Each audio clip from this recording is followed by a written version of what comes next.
if there's ever a time where we needed to pull together as believers of Christ and unite and try to strengthen and make the world a better place, it's now. Mm-hmm. And that sounds like he's preaching our message. There's one body, one church, one spirit, one hope. The realities of the faith, the realities that unify us are already there. Christ praying for unity. What should we be praying for? I mean, it's the one prayer request of Jesus. Think about it.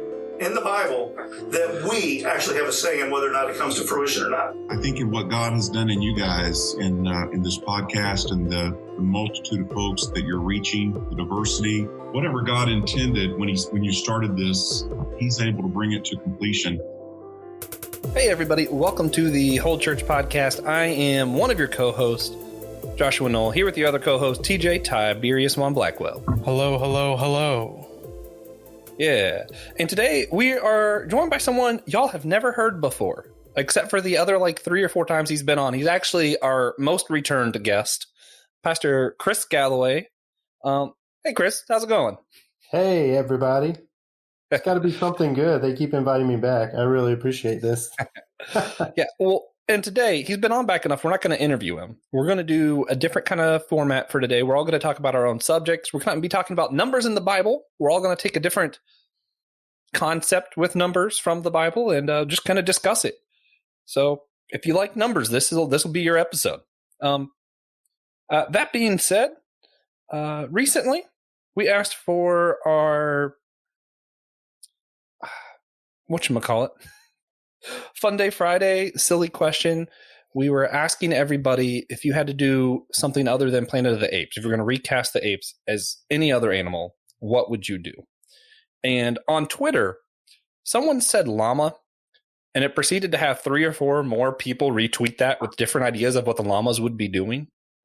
So I guess llamas is the answer. So be prepared for Planet of the Llamas coming probably this fall. And with that being said, we're going to jump into today's silly question. And Chris, as always, TJ and I will answer first, let you think about it. This one we stole from Chris. It's one of his go-to questions. What would you do if pink polka-dotted elephants fell from the sky?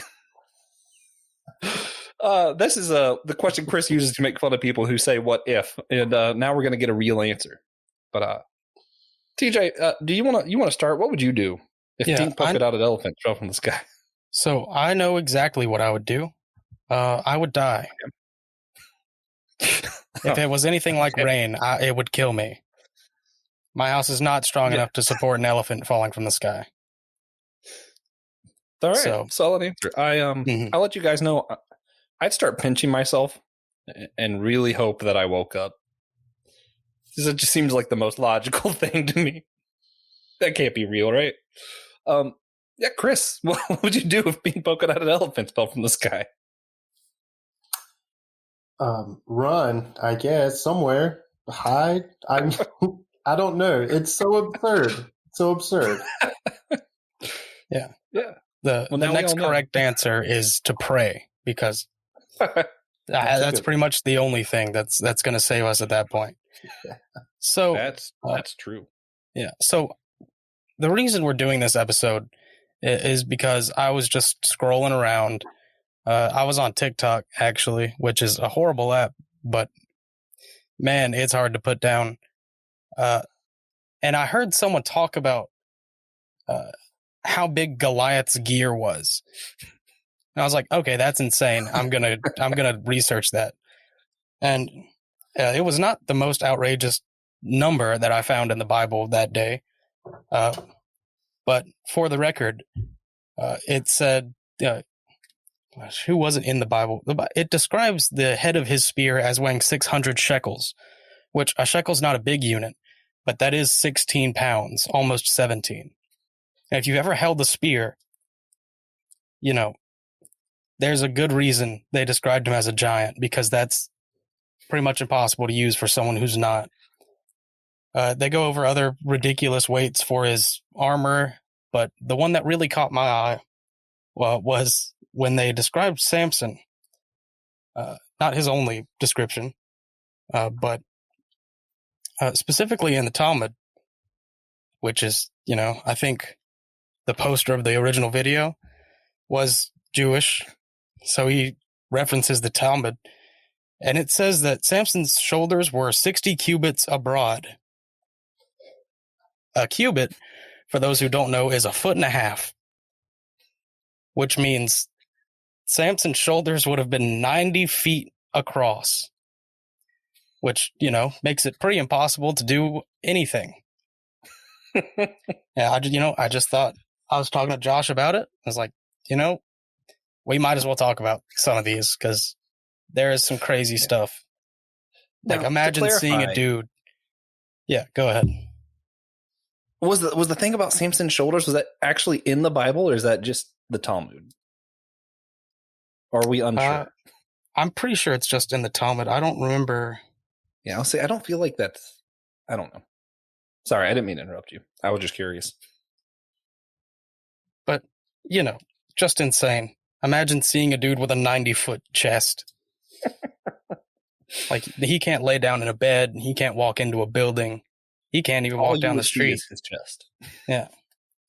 But then we started talking about other things, which brings us to the thing I wanted to talk about, which, y'all can feel free to chime in, but it was giants in the Bible, which I've known about for a long time. It's just the Nephilim. They were giants, sure. But I didn't realize a lot of people don't read Nephilim as giants because the Vulgate just says Nephilim. And it's easy to miss, the verses where it says they were great, huge men and they made us feel like grasshoppers. And surely we looked like grasshoppers to them, which was said in Ezekiel 32, 23, no, 22. Somewhere. It's just, there are a lot of theories about giants. Specifically, my favorite one is that the Nephilim were too big to die in the flood, which, the people who believe that do say specifically that God killed them later because, you weren't supposed to survive that. But, well, yeah. If you read through Joshua and Deuteronomy and like a lot of the stories after the flood, it'll say the Anakim, which are believed to be the ancestors of the Nephilim. And that's who, if you notice, every time God sends his people to destroy a people, they're always there in some way. So that's interesting at the very least. Mm-hmm. Sorry. And it, no, that's fine.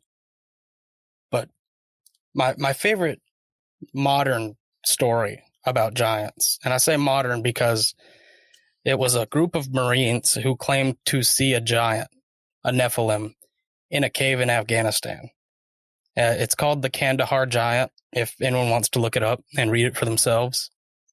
I can't speak to the validity of the claim, but yeah, in theory, it is possible that a giant man survived in the desert for, a few thousand years. Not likely, but it's possible.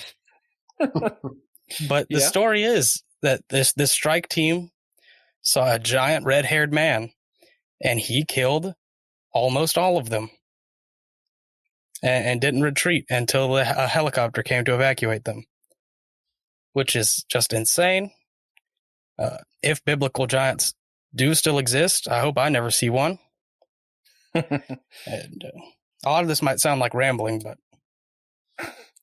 it's just there's so much. It's very interesting. It is. I would say, did they get a picture? Did anyone snap one of those Bigfoot photos that's so blurry? That's what I'd be wanting. Yeah.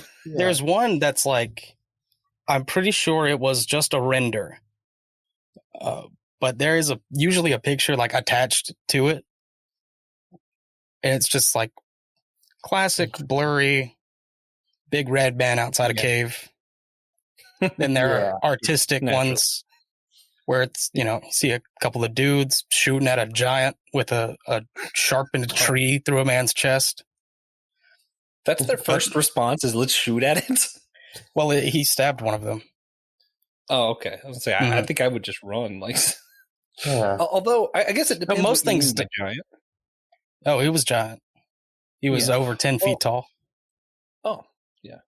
Well, I was thinking because I know we were talking about this earlier. The Dead Sea Scrolls version of Goliath, where he was only like 6'6" or something, right? According to its measurements, which is wildly different than a lot of our other ancient texts. Well, no, I guess not wildly different, but definitely different. And a lot of those issues come up because ancient measurements are varied. There wasn't a standardized measurement that people used. Just like, hey, we're going to call half of an ounce a shekel. And then, a few hundred miles away, they call a shekel like, 0.75 pounds or something. Yeah. But it's a big mess. There's but really probably, no standard then, right? Right. And that makes it hard to determine the size of things. Because the way they measured it, it wasn't standardized. Well, and even if it was, it's so much time has passed and documentation was not as good then. So I feel like it would just be so difficult for us to figure out what it is. It's interesting that for what we think it is, one text says 6'6" and the other says it's like 9 foot something.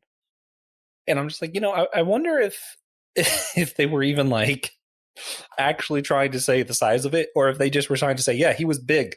Like he was much larger dude. than everyone else. What if that was the deal? Like he was just so much bigger. But you guys know me, your audience, they know me very well by now. You know what I would say to that, right? It's what the Bible says. What did the Bible say? Whatever the Bible said, then that's what he would have been. Mm-hmm. And in most places, the Bible will refrain from measuring these people who are giants, the Nephilim, I think the Eni were another one, the Alam, but they just won't measure them. They'll say they were huge. They made us feel very, very tiny. Yeah. But go ahead. I was going to say, it's not because of this that Enoch's not in the Bible, but it sure is convenient that Enoch's not included, because then we would have two just different ideas of what it is. Which I don't think it's for naught that wasn't included. Right. So probably. Yeah. So what he's talking about, because I still have 3 minutes left in this rant, in the book of Enoch, which at one point in time for about 150 years, maybe 200 years, was a part of the Bible that the Catholic Church used, which now is only in 2. It's not in any of them. It's in 2. Modern religions, they include it in their it's in the Orthodox, canon. Isn't it? No, it's not in Orthodox. Let's see. I have to find it. It's I think they're both Ethiopian religions, along with the Book of Jubilees. The Ge'ez, Ge'ez. They still use it. They still count it as a canon book. And Beta Judaism. They both still treat the Book of Enoch as canon. But in Enoch 1, which, if you are unfamiliar, the Book of Enoch describes his journey to heaven because he was invited into heaven. It's not a canon book for us, but it's interesting to read. He describes the Nephilim. Referenced in 2 of the books of the Bible, so it's important to know about. Peter used it. Yeah, but he says he saw a Nephilim, and it was 4,500 meters tall, which is a little under a mile. Yeah, and there's definitely a reason it's not in the Bible anymore. It's not because of that, but that certainly doesn't help its case. So he just went to heaven, surrounded by angels, and saw a really big dude and was like, that's huge. That is exactly 4,500 meters tall. Yeah. He just stopped, put out his measuring tape. I was like, let's see how tall this guy is real quick. Yeah. Which is 1/6 the size of Mount Everest. Is how tall he said those giants were.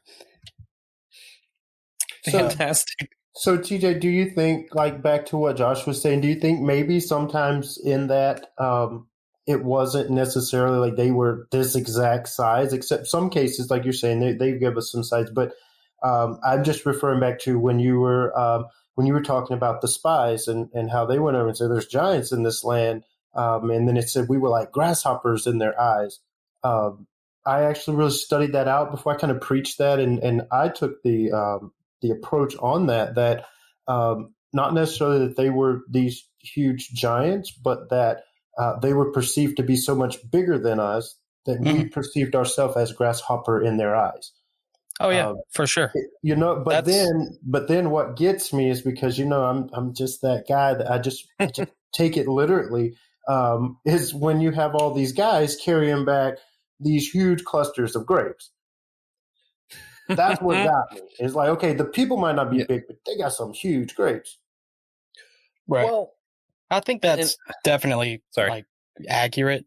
It's a lot of the times they don't use measurements. They're just big man, huge man, which is, they probably weren't, in my opinion, they probably weren't like 12 feet tall, 30 feet tall.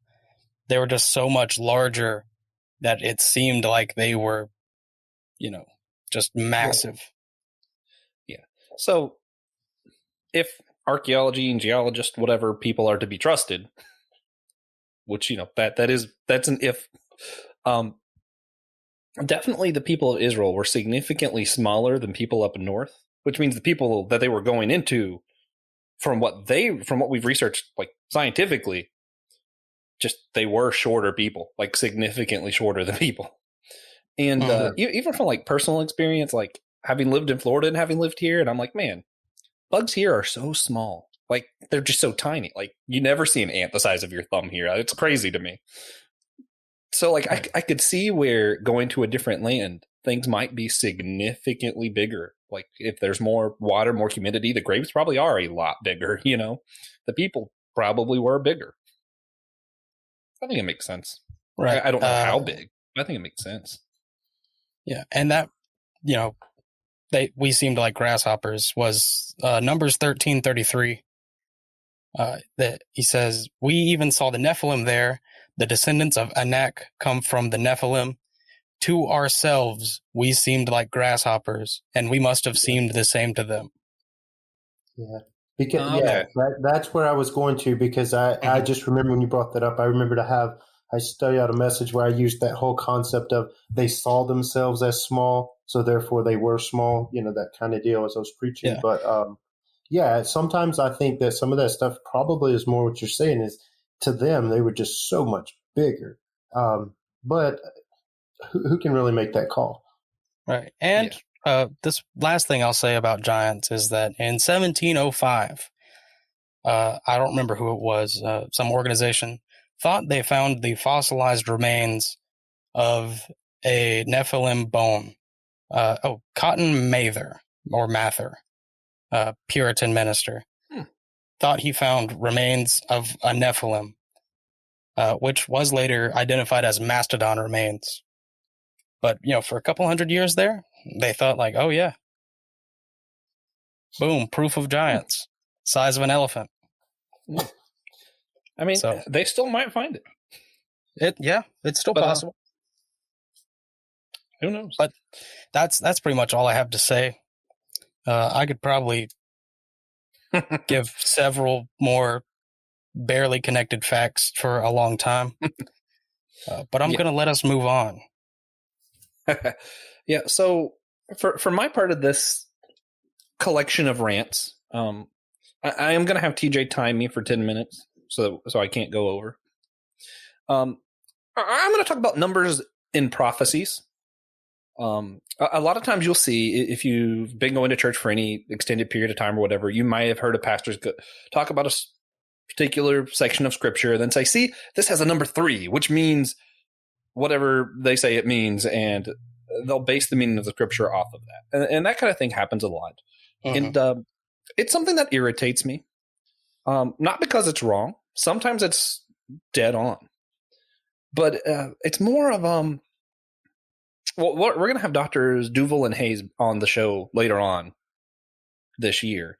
And they write books about hermeneutics and how to read the Bible, that kind of stuff.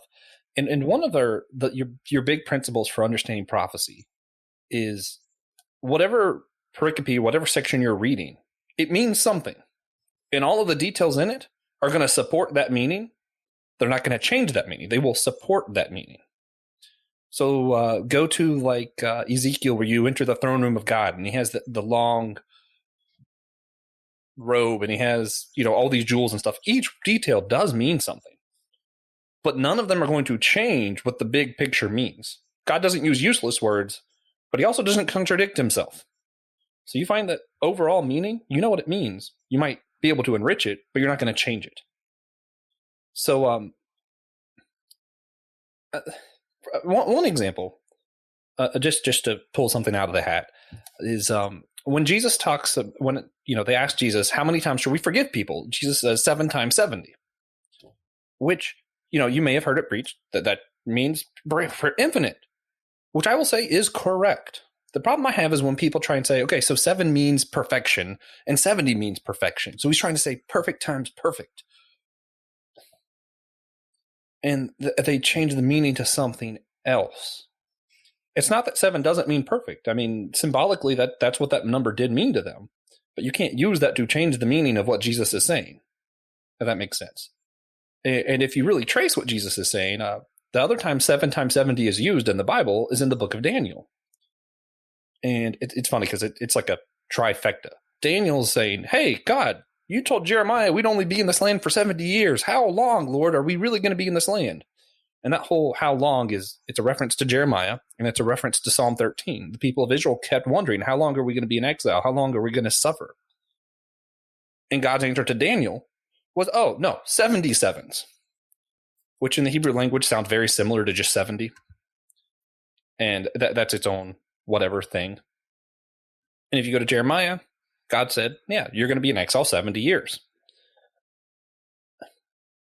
The thing is, you can't take any one of these things and say, okay, so it's perfection. God wanted them to wait a perfect amount of time. That's no. God wanted them to wait a long time. Now, we do know how long they actually waited, which I want to say was like 580 years or something. They were in exile. They were in exile a long time. No, 580 AD. BC. 70 times 7 would be 490, but I don't know. Yeah, it was close to that, but it wasn't quite that. Anyway, that's actually just not the point of the passages. When Jesus references Daniel and Jeremiah in that, what I think Jesus is saying is you have to suffer with people, like God suffered with his people. Now, that enriches that meaning, right? Like, I understand a little bit better why Jesus used that number to say we keep forgiving. But it doesn't change what Jesus said. It still means you keep forgiving. I think that makes sense. Does that make sense to you guys, or did I not explain that well? Josh, noted anti-numerologist. Listen, I'm okay with using numbers. You just can't change the meaning of a passage because of a number. Yeah, no, I get what you're saying. Yeah, I was going to say, I get what you're saying. I think sometimes, personally, people will take certain numbers and just trying to be careful. Sometimes they just take them and create, messages around them because it will sound good or it feels good in a moment. And I've heard so many numbers explained, and I hope no one takes me wrong because I'm not against it by no means. But sometimes we get so caught up on what the number might mean that we really miss the simplicity of what the gospel is and why we have a Bible. And it's like, so I need to figure out every single symbol, every single number, and they would be, to my opinion, they would be symbolic in some form, or else I don't believe they would be in the scripture. But I don't think you get hung up there. I think it's more for personal opinion. Could be wrong. If so, the Lord will show me, and you can tell me. But sometimes I think that smart people try to pull out numbers, really to make themselves seem smarter or a higher intellect than the next guy. But any numbers you're using in one passage to try and change another passage, I would never go for that. Unless you can trace it back to an original text somewhere and you can show me, hey, this was the exact same thing we're talking about. But a lot of times you find that it's not exactly the same. Right. Yeah. No, Everything depends on context. Yeah. Sure. For me, 77th was really specific. So I'm okay with saying that was probably from Daniel. But also, it just doesn't change what Jesus was saying. And it's I think here's really my point. I don't care who you are. If you can read and comprehend what you're reading, you can read the Bible and understand it. If you are like, well, why do you use all these jewels? Keep reading. You don't need to know why he used all those jewels. Right. If you want to dig in deeper, learn about all those jewels and know that it's going to make the meaning deeper, but it will not change it. Because eventually, as you keep digging into Scripture, those things that were impressing you and that were just really speaking to your life, it's going to cause you to want to know more.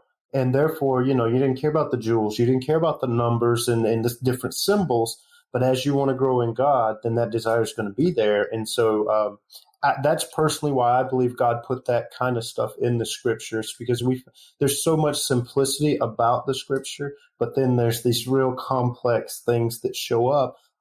And I just attribute that to it's the different mindsets of where we are as people. If I just got saved, I really don't need you trying to explain to me what all the numbers in the Bible mean and the certain columns and colors. That's not what I need in my life. I need more, biblical, practical. How do I live this thing out?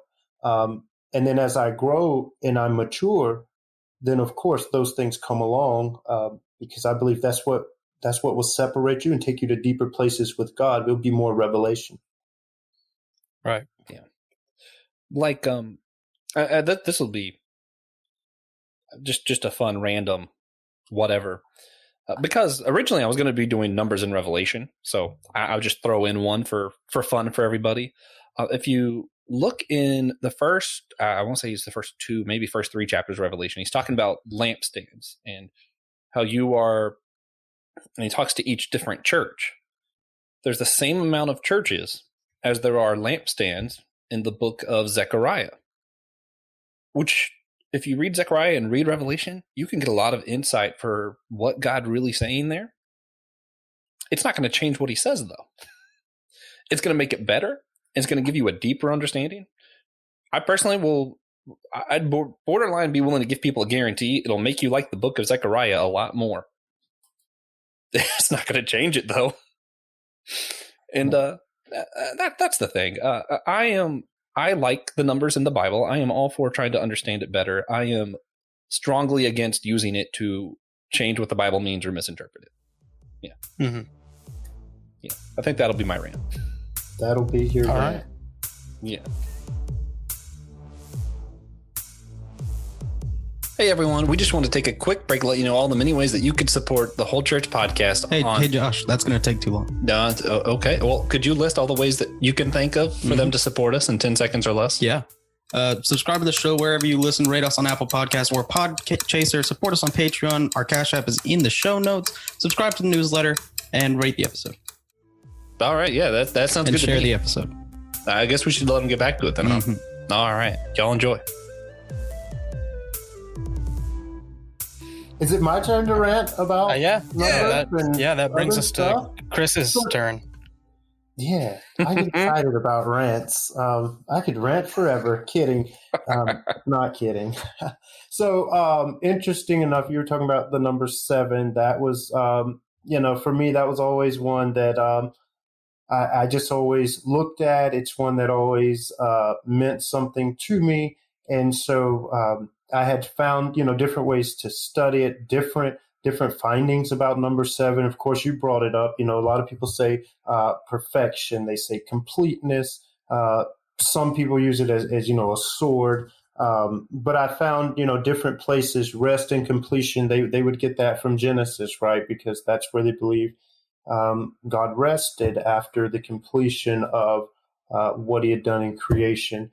Then the number 7, it just has this trend through the Bible that as you follow that trend, you really can find that meaning of perfection and completeness when you start really tracing the number. And because I'm going to talk about other things, I won't rant on it too long, but I found 7 classes of furniture in the tabernacle. Like that was an interesting, that was something interesting to me. One thing I put in my notes was purification and the word in Psalms 12, they talked about these things. You brought up Revelation. So let me say forgiveness in Matthew 18. I found forgiveness to do with that. But the book of Revelation, that's where, man, the number 7 shows up so many times in Revelation. And to me, I didn't see that as a coincidence with, the whole perfection, the whole completeness. And then I get to what we would consider to be the end of the scripture that's preparing us for what is coming. And then I'll just ramble off some of these things for you in this little rant, and then I'm moving on. But it was 7 churches. It was 7 letters, 7 spirits of God, 7 golden candlesticks, 7 stars, 7 angels, 7 lamps of fire, 7 spirits of God. Like I can keep going. There's 7 seals of judgment, 7 thunders, 7,000 men slain, 7 heads of the beast, 7 last plagues, 7 mountains, 7 kings. And I'll stop there because you get the gist of what I'm saying. So that number, it fascinated me. And to just, there's been God moments in my life where that number showed up in a significant way that just floored me. That's for a totally different episode with God moments. But in that, I have found that the numbers, it goes back to exactly what I said before. The numbers in the Bible, they are symbolic. I don't believe that anything in the scripture is not symbolic.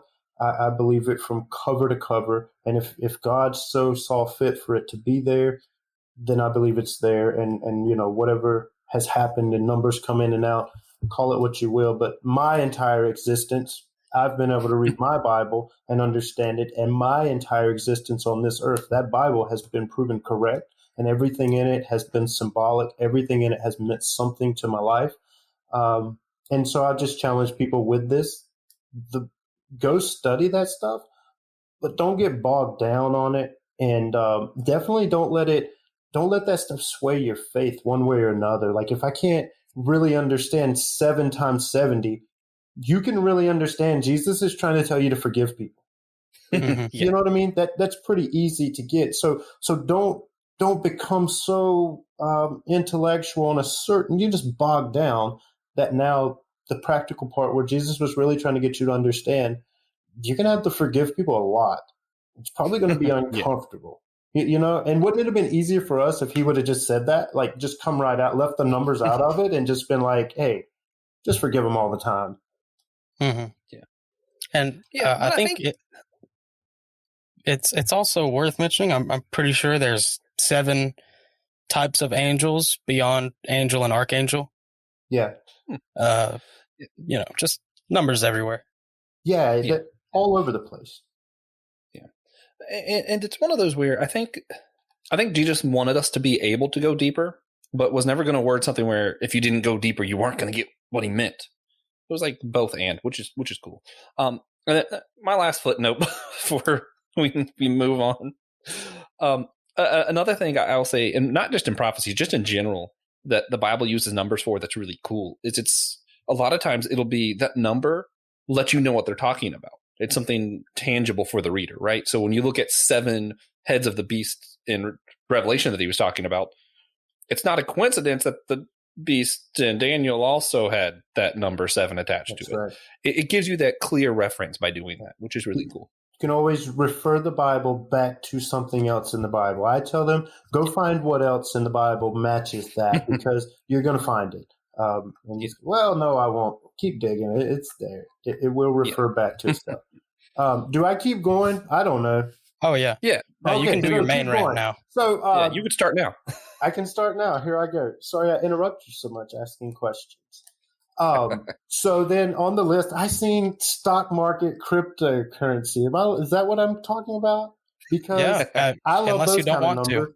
Yeah, what's the Bible say about money? And I get asked all the time. People ask me all the time. They're like, man, how can you support this. For those of you who don't know that are Josh's and TJ's listeners of the Whole Church podcast, I love cryptocurrency. It's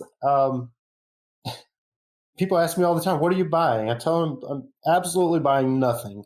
But I put money into this artificial intelligent system of blockchains. And some say, why did you put it in there? I put it in there for one reason.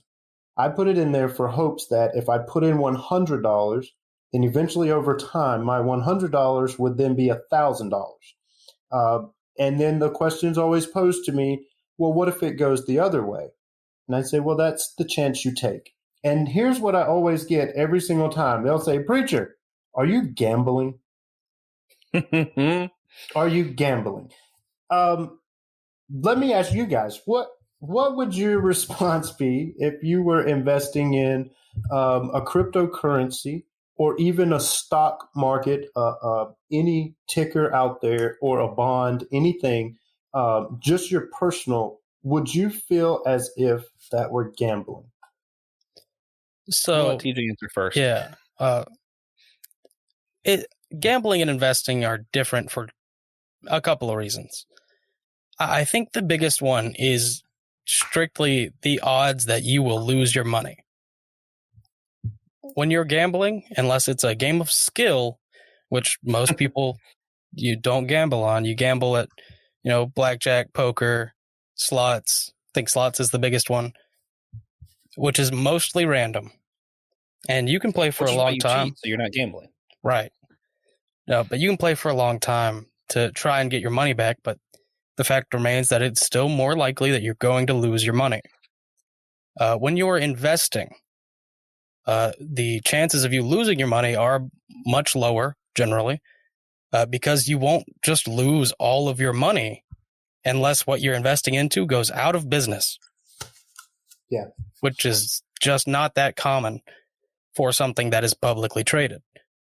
Yeah. For cryptocurrency, it's a little more common, but only if you're investing into really small, new cryptocurrencies. Yeah. So I have a two-part answer with this, and then I'm going to ask a question for Chris. So I don't. I think it can be gambling if you're not doing your research on it. This is just my thoughts of when it can be considered gambling. If you're not really doing your research, you're just throwing money at stuff. And if you're putting money in that you don't really have to spare, that's probably gambling. You're hoping that you win enough on these random things that you'll make enough to survive. No, you're supposed to rely on God. What you're doing is gambling. Now, if you're taking your excess and doing it, I think it becomes a little bit different. Because I think of when Jesus gave the talents to the men in the Bible, right? He gave 5 to 1 who came back with 10, 3 to 1 came back with, I don't remember the numbers exactly, which I should, because this is numbers in the Bible. But the point was he gave the 1 talent to one guy who never made any more with it. Well, how were they making money at? In my mind, that was them talking about investments. However, and this is going to lead to my question for Chris, you also see in the book of Jonah, God telling people, hey, gamble, everybody just draw a stick, and then you'll know who's the loser. So is gambling actually against the Bible, Chris? Well, that would bring me up to, something else I had in here was, I guess, is gambling a sin? That would be, if it's against the Bible, in my view, it's sin. Yeah. So for me, I guess the guiding principle on that I would always consider is, I would consider both, your time and your money. Let's see, was it, it's 1 Corinthians, and where they tell us we're bought with a price. And so if you go back to the talents and you look at that, given the 5 talents, the 3 talents, the 1 talent, right? One man hid his talent in the earth, right? And got rebuked for it. I think about what if that guy gambled that away? Like he didn't hide it, but he went and gambled it and he lost it all. And so he came back not with, I'm going to give you back, but I lost everything. Would that rebuke have been more stern on him? And then you look at if your time and money are your very own, then you can gamble as you want to. You can do what you want to do with it. But if your time and your money belong to the Lord, then you're going to do responsible things with it. Like there's the scripture that talks about where our treasures are, our hearts, where treasure is. And I tell folks all the time is that if you want to invest. But the number one rule to investing, any investor from top to bottom will tell you the same rule every single time. They're never going to change, from the Warren Buffetts of the world to, a little guy like me with no money that likes to buy cryptocurrency. The number one rule is, if you can't afford to lose that money and it not affect your lifestyle in any negative manner, then you should never invest it in anything. Even if you think it's a great company, that's going to be around, like Apple. Who knew that Apple was going to probably be the first $2 trillion industry in the world, right? We didn't know that. But if we knew that when we were teenagers, we would have saved every dollar we had and put it in there, right? For that gain. But now that you're older, the company is more valuable. Your life is in a different place where I can't afford to just throw money here and there. And so without me getting off on that tangent, I believe that gambling in and of itself, I think it's a case by case deal there.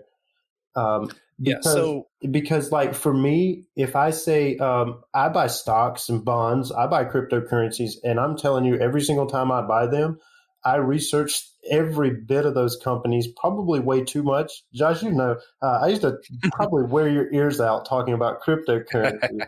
My brother says, dude, you should have a PhD in crypto because you just study so much. But do you know what? I study those companies so hard. I study the algorithms and the blockchains and all the stuff going on with it. But every time I put $1 in there, it's still gambling. And if any person were to say to me, I think you're sinning by doing that, I'd have a really hard time with that, because my house is in order. My family's taken care of. We've put a little something back in case we have an emergency. And so what I'm doing is I'm just taking, just a little money laying around, and I'm throwing it somewhere. But where it becomes a sin is I had an uncle. Let's talk about my uncle. I can't get in trouble. Had an uncle, God bless him. He's gone on now. But he had a gambling problem. And when I say problem, I mean, you're talking of a guy that would, he'd make anywhere from $200,000-$300,000 a year. And he'd go to pick up payroll checks for his company. And so instead of getting them all checks, sometimes he would stop at these little slot machine deals and he would gamble away like his whole payroll. And so that directly affected his business to where his business started going downhill.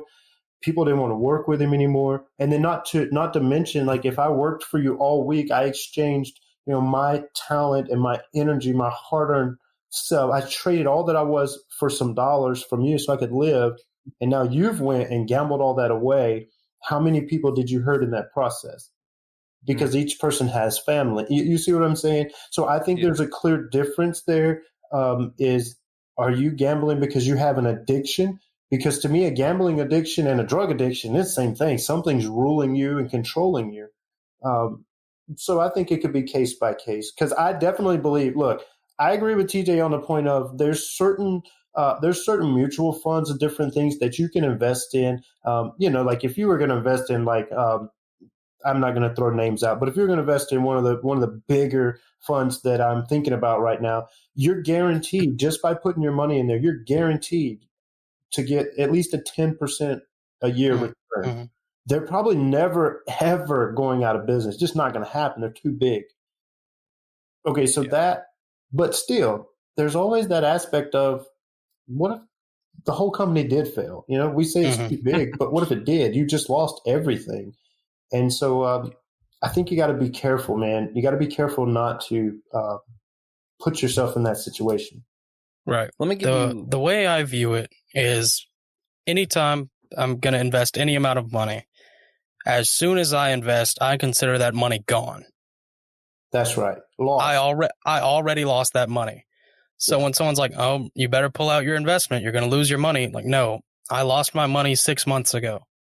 That's good. And also, my investment is still up by 200% because I invested early. Dogecoin. Exactly. You did the That's what I'm research, talking which is about. an important part of not making it gambling. Okay, so Chris, one hypothetical, because you said it's case by case, and I want to see what you say about this case, and it is completely made up. So I'm not talking about anybody. If anybody thinks I am, then you're crazy. And you're convicted, and you need to get yourself right. Yeah.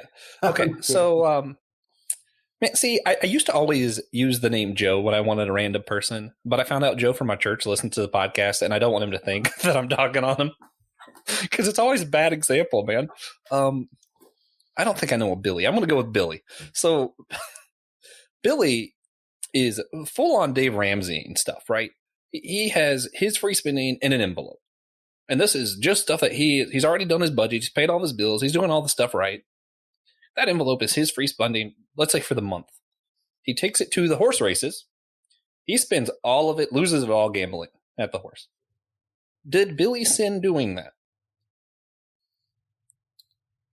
I don't see that Billy. I mean, look, let's just do this the right way, because Billy is following the Dave Ramsey course. Okay.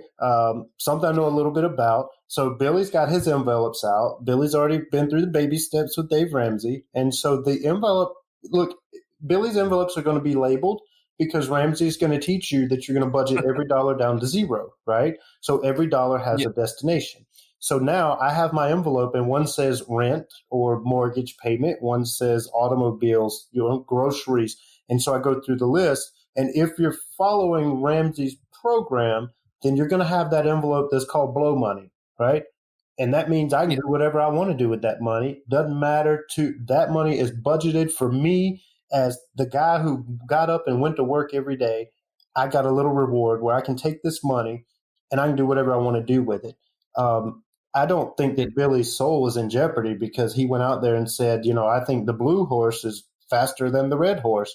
And it just so happened that the green horse won the race. Like, I don't think Billy's soul is in jeopardy in that. Now, if Billy did that and then the next horse race come up and that envelope was empty and he went through his, little stash there and he said, well, this one says car repairs, and we don't need car repairs. So I'm going to go out and do. Now I think Billy's getting into some sketchy stuff because it's all about, now he has an addiction where I lost, I got to recoup. It's this whole thing going on. But I think if Billy's does it matter how much research he's done on the horses? Does that affect? I don't care if he does. I don't care if he does research. I mean, that's to me, that's like saying, if I take $5 bill out of my wallet and go out there and hand it to a homeless guy and he goes and buys alcohol. Have I sinned? Well, I didn't research his life. I didn't know what he was going to do with it. I didn't care, right? I had extra money, not going to affect my life one way or another, whether I have it or it doesn't. So whatever I do with it. Now, if you're out there slinging drugs, you know what I'm saying? We have to be careful that we don't give people a pass just to go out and do certain things. But I think it all comes down to it's the love of money. Like, how much do you really love your money? And are you really taking care of your household?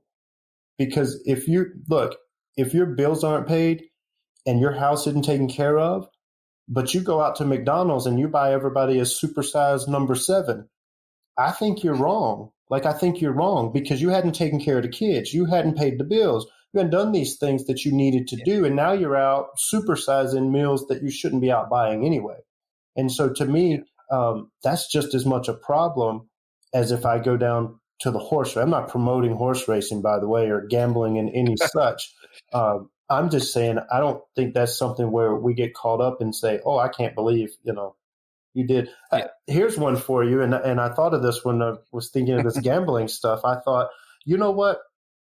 As a youth director of a whole state, you know what I did November of 2019? I gambled with the church's money. I did that, Josh. I gambled. TJ, I gambled with the church's money because here's what I did. How? I took somewhere around $3,000, $4,000 that was allotted to me, and I spent it all on an event in hopes that people would come to my event pay my fee, buy my merchandise, and therefore I could return what I borrowed with a profit. So I feel like there's so many ways we can look at it. When it, take it to the small churches levels where you go out and you spend all your money on hot dogs and you have a cookout and you sell plates for $6 a piece. Well, you just kind of gambled there, because what if nobody bought your hot dogs? Right. Yeah. But where were we at? We were really trying to do something good, right? We wanted to do an event. We wanted to raise money for the church. And so that's why I feel comfortable saying that sometimes it's got to be case by case. Yeah. Mm-hmm. All right. Right. So thank you for the rant, Chris. Financial rant. I'm good at ranting. Yeah. We that's a pastor skill you pick up eventually. Has to be. But we wanted to talk about all these things because they do all affect church unity in some way. And I think we kind of skipped around. The issues I talked about, ascribing to our system, the 3-tier system, mine would be 3rd tier. You can disagree about the size of giants in the Bible and sit next to someone in church, unless you are way too invested in the size of giants, which I suggest you reevaluate. Chris's, financial speakings are, actually, I think we might have went in order. Josh's issues, if the pastor at the church you are at is speaking in a way that you think is unbiblical, taking the numbers in verses and building the verse around the numbers, I think that is a very solid reason to move churches, especially if he does it consistently or in a way that is just directly against the message. Interpreting the Bible. Mm-hmm. And Chris's issue could be any of the three, because there's levels to it. Gambling, there are many forms of investing. You can call gambling. It's just, it's something you have to evaluate case by case. And if your pastor is just actually gambling, embezzling money from the church, using that money to try and make more money, that might be a 1st tier issue. I'd call that one a 10, by the way, guys. Right. Yeah. Embezzling is bad. Chris Galloway embezzling bad. But oh man, even it might be 3 disconnected rants, but they are semi to relevant. So they're definitely about numbers. Definitely numbers. Yeah. So Chris, one thing, as you know, we like to do at the end of the episodes is make people tell us one thing that people can do that would help maintain unity. Just, regular Billy or Joe at church. And today we're going to be a little bit more specific because you've answered this question too many times. What's something that Billy or Joe could do with their money that would help maintain unity in the church? Is there anything?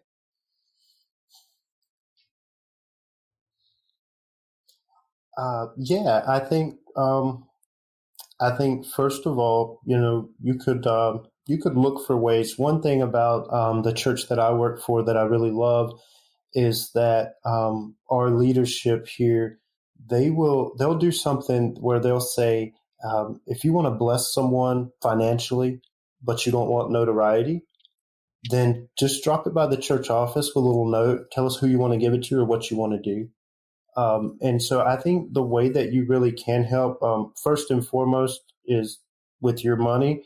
I know this isn't the topic of discussion, but pay your tithe and give offerings to the church because, whether you think that is biblical or not, I believe it's 100% biblical. But if you tell me it's not biblical at all, then I would say, okay, well, doesn't it make sense though to help your church to be able to pay the bills and keep the place running and looking nice, because no one wants the house looking terrible. But also invest in like the younger people, find areas of ministry in your church that are lacking and go to the leadership and say, I just noticed that we maybe could use a little help in this area and I want to donate X amount of dollars.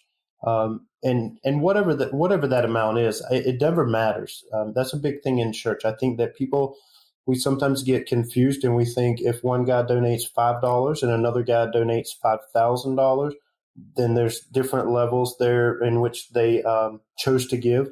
But as long as you're doing your best to give from your heart. So I would say pay your tithes and offerings, invest in different ministries in the church, find things that need to be done. And to, look, we've all been around long enough. If you go to a church and you're friends and you start building these relationships like you're really supposed to do church, it doesn't matter what denomination or organization you're in. If you know someone's in need, like reach out and try to help them. And if it takes dollars, because sometimes we say, well, I'm not going to give them money, but I'll give them a that a boy or a good job. But my pastor had a great statement. He said one day, it really got me. He says, if someone asks for $200 to pay their light bill or their lights get cut off, and I say to them, well, I'm going to give you 50 because I love you and God bless you. And pastor said to me, he said, you know what I give them? I said, what?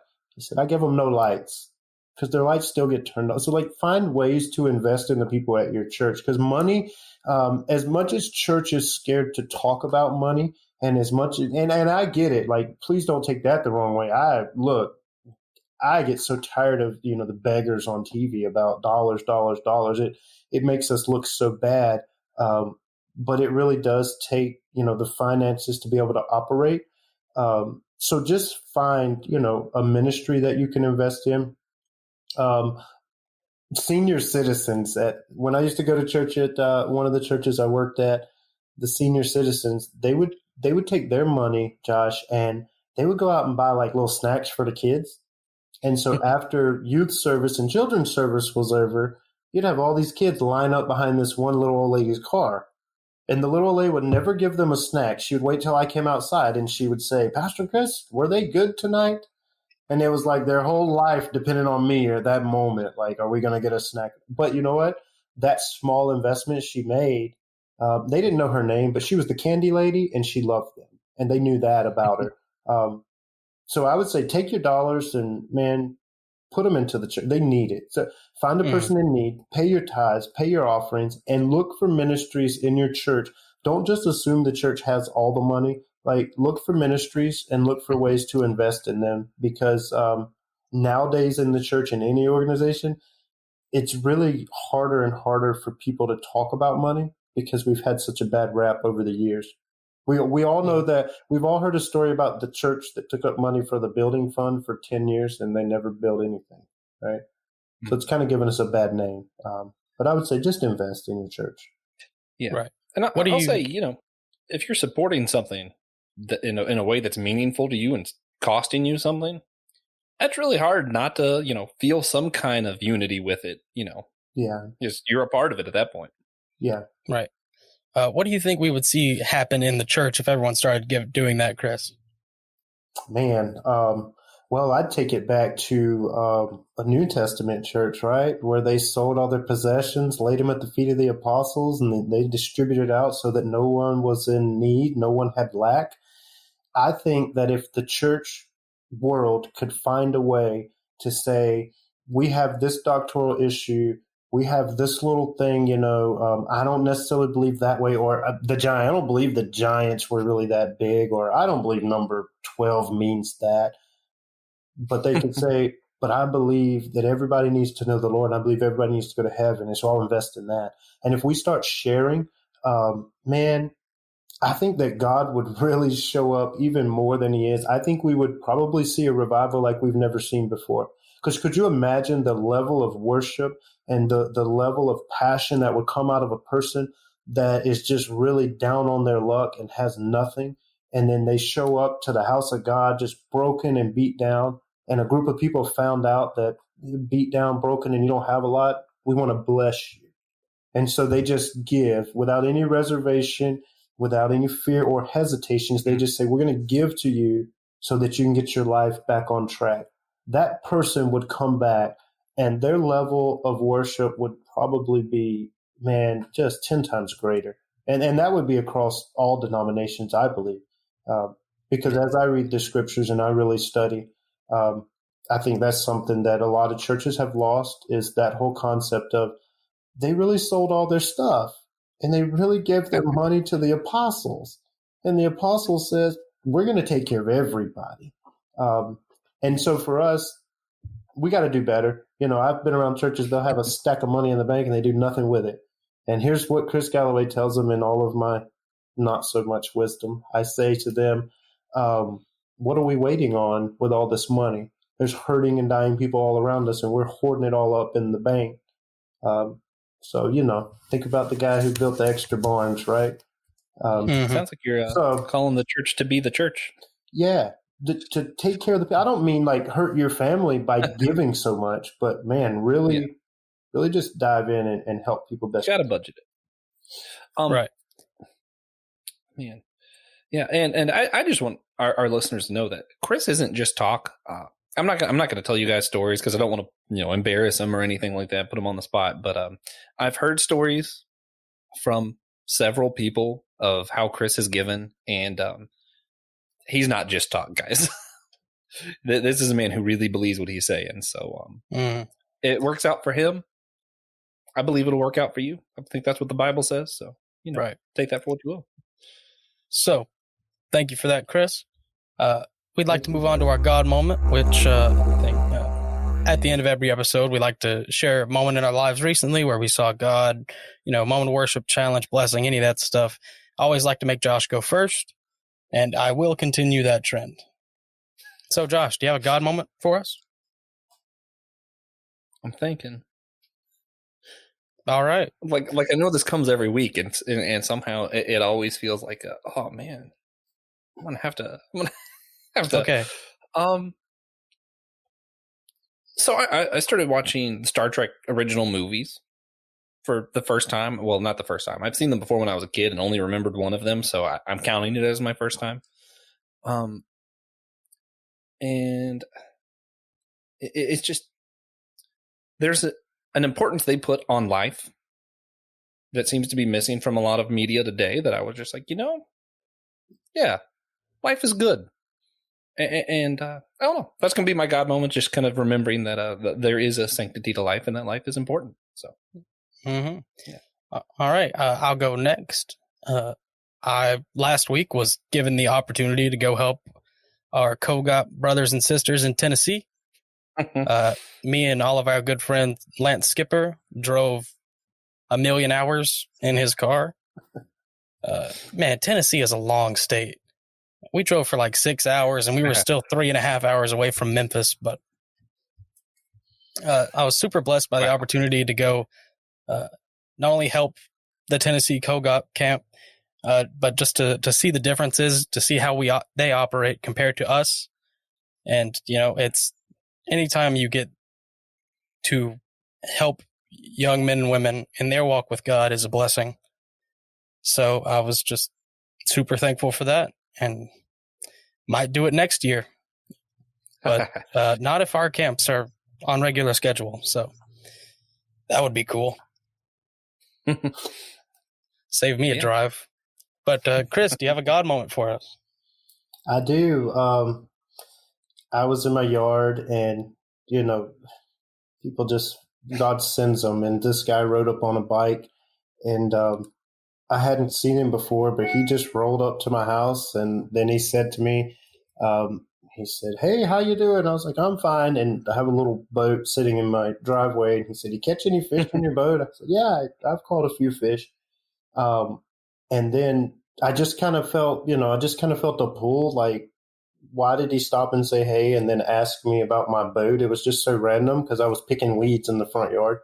And when I had walked down to the end of my driveway, he told me he was homeless, lived in a tent over behind my house, and, he needed money and these different things. And so, I told him, "I'll give you money. I'll try to help you, give you some work," different things like that. And he was kind of angry because I didn't want to give him money, but I was telling him, like, I'll let you do something to, get a few dollars. And so my God moment was, and he says, "What kind of work do you do?" And that was it right there. It's like, I always wait for that opportunity or that moment where I just know like this is the chance. And so he says, "What kind of work do you do?" And I said, "Well, I'm a preacher." And his whole countenance changed. He was real nice to me and all that stuff. And but I got to tell him about the Lord, and I got to tell him that he wasn't worthless just because he's homeless, and that there's something greater, but it's going to take you making better choices, and you're going to have to be willing to work, to be able to get what you need in life. And he said to me, "Thank you, preacher, and I'll see you later." And I said, "Well, hold on, I want to pray for you before you leave." And if anyone, I'll tell you listeners, where I live at, there's a traffic circle in front of my house, and literally every car from Rock Hill to Charlotte goes in front of my house, I think, all hours of the day. And I said, "Well, let me pray for you." And he said, "You're going to pray with all these cars going by?" And I said, "Yeah, and we're going to pray for them too." And so I prayed for him, and the Lord just really ministered to his heart. He didn't speak to me after we got done praying, but when the tears show up and they hide their face and get off real quick, you don't run after them. You just say, "Thank you, Lord, for allowing that person to come into my life today." And so I was just excited. I got to pray with him, and I don't know how things are turning out for him, but I know that when he left, something was planted in his life. And so I just thank God for allowing me to be parts of moments like that. Right, that's awesome. All right, so thank you all for listening. If you made it this far, it was a bit of an odd one. Thank you, Chris, for being on yet again, and look forward to having you next time, because there will be a next time. If you enjoyed this episode, consider sharing it with a friend or an enemy or anyone in between. And, check out our other stuff. If this is your first one, we're so glad to have you as an audience. And unfortunately, next week we will not. And unfortunately, next week we will not have an episode. So sorry about that. But we'll be back the week after. And some future guests for the podcast. We are going to have former Mennonite and Christian life coach Gloria Guadron, Dave Ebert, host of the Gifts for Glory podcast, return guests Dr. Peter Beck and Peter Link, and at the end of the season, of course, we will have Francis Chan. Really? Mm-hmm. Wow. Does he know? As soon as he is on this podcast, we end season 1. So thank you all for listening. Come back the week after next. We'd be glad to have you.